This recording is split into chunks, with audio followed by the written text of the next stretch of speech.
कंटाळला ह्या रसेराकडे, चल ना गावाकडे, चल ना गावाकडे.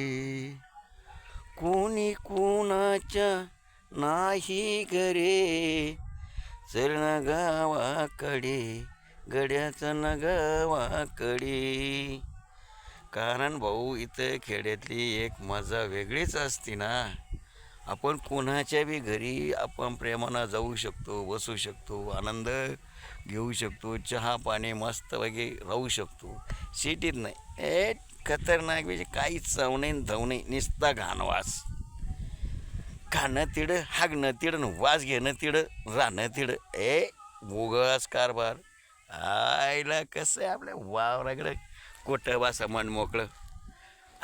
मोकळं बसायचं, मोकळं खायचं, मोकळं हागायचं, मोकळं राहायचं. दणदणीत नाही बरं पुन्हा. कसं आहे आपल्या खेड्याकडला करायचा नाद नाही. आता कसा बापू म्हणतील तसं